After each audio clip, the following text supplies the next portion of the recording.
안녕하세요. 하루 필수 말씀 충전 하필 큐티 조정환입니다. 오늘 함께 나눌 하나님 말씀은 스바냐 3장 1절에서 8절까지 말씀입니다. 패역하고 더러운 곳 포악한 그 성읍이 화 있을진저.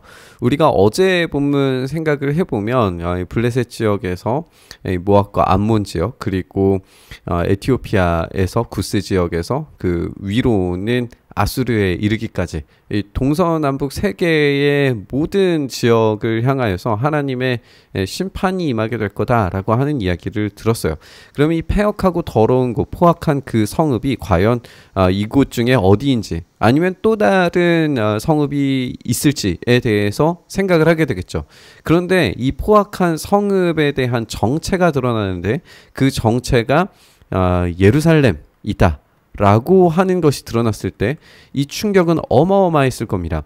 이 주변 국가들의 이 패역함과 도덕적인 문제들, 하나님을 버리는 그런 문제들에 대해서, 교만에 대해서 하나님께서 지적하셨기 때문에 이런 도시들을 하나님께서 내버려 두시지 않으실 거다, 불로 심판하실 거다라고 하는 이야기가 이제 이 패역하고 더러운 포악한 성읍에 엄청난 심판으로 떨어지게 될 거다라고 하는 무시무시한 예상을 하게 되는 건데, 그게 예루살렘이라고 등장하게 되니까 이건 엄청난 충격으로 다가오게 됐을 거예요. 그가 명령을 듣지 아니하며 교훈을 받지 아니하며 여호와를 의뢰하지 아니하며 자기 하나님에게 가까이 나아가지 아니하였도다. 이렇게 하나님을 의뢰하고 자기 하나님께 가까이 나아가야 하는 예루살렘이었음에도 불구하고 그들은 명령을 듣지 않고 교훈을 받지 않아요. 이 명령과 교훈이라고 하는 것은 이 말씀에 대한 순종을 이야기하는 것이겠죠. 이 말씀에 순종하지 않는 자들은 정의와 공의를 행하지 않습니다.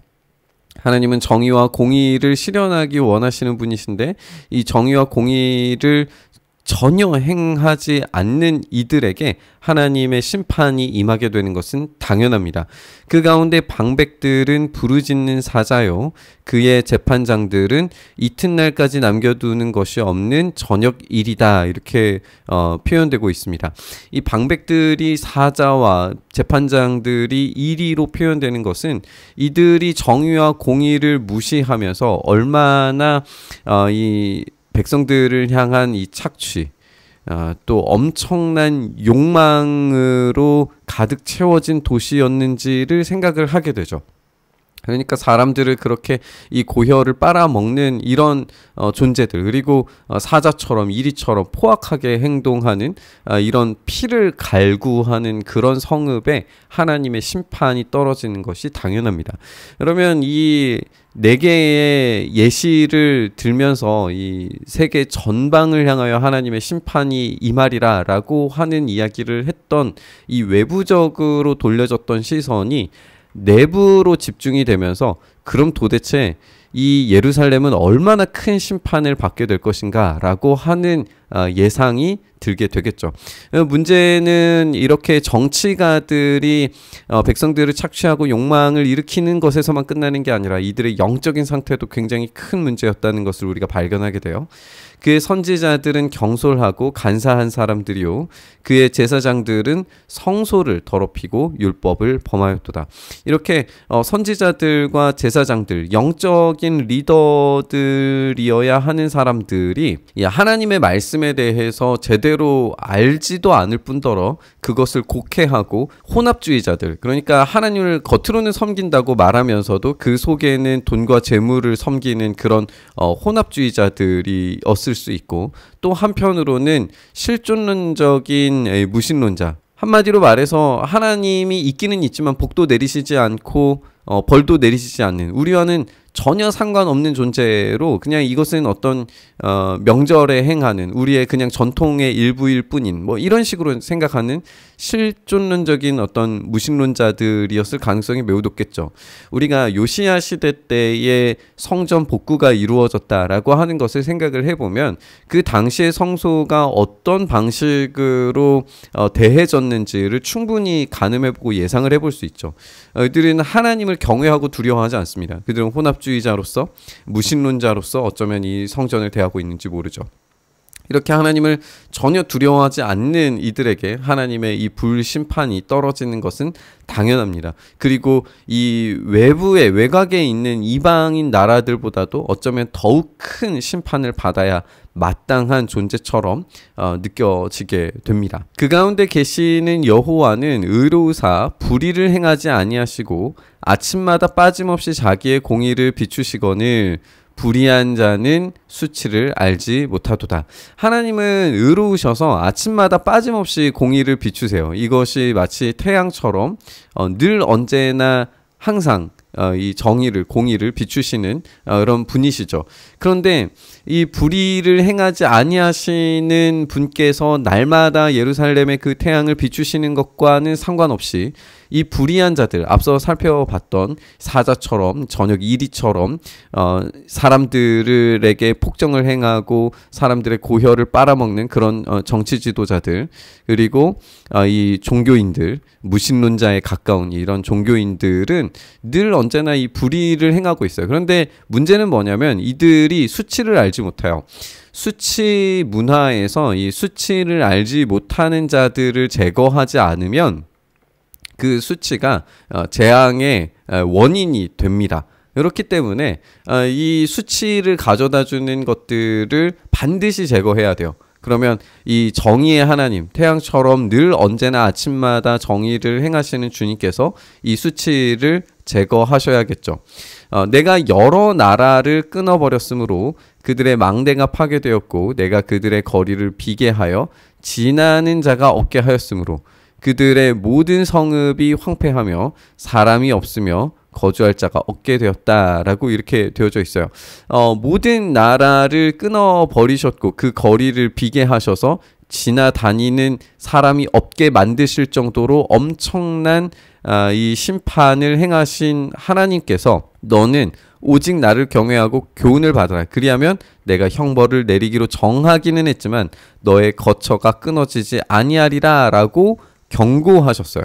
그러니까 지금 이 수치를 제거하고 돌이켜서 회개하면 하나님께서 기회를 주시겠다라고 말씀하시는 거죠. 그런데 이 형벌을 내리기로 정하기는 했지만 끊어지지 아니하리라고 하는 이 경고를 이들은 무시합니다. 그들이 부지런히 그들의 모든 행위를 더럽게 하였느니라. 이 수치를 계속 진행하고 있는 거죠. 기회가 있었음에도 불구하고 그 기회를 잡지 못하는 걸 보게 됩니다. 그들은 하나님에 대해서 하나님은 복도 내리시지 않고 벌도 내리시지 않는다. 하나님의 심판이 일어나지 않을 거다. 지금 예시가 이미 보여졌는데도 불구하고 의도적으로 하나님을 무시하는 모습을 보여주는 거죠. 이들은 하나님을 안다고 말할 수가 없는 겁니다. 나 여호와가 말하노라. 그러므로 내가 일어나 벌할 날까지 너희는 나를 기다리라. 내가 뜻을 정하고 나의 분노와 모든 진노를 쏟으려고 여러 나라를 소집하며 왕국들을 모으리라. 온 땅이 나의 질투의 불에 소멸되리라. 우리가 이 마지막 말씀을 잘 생각해 봐야 할 것 같아요.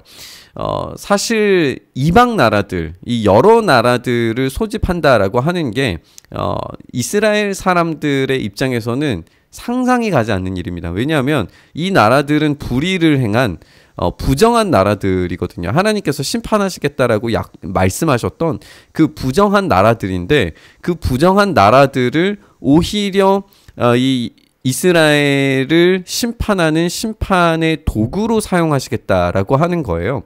그러니까 이들은 다른 나라들을 무시했는데 오히려 자기가 무시했던 다른 나라들보다 훨씬 더 패역한 나라가 되었다라고 하는 것을 발견하게 되는 거죠.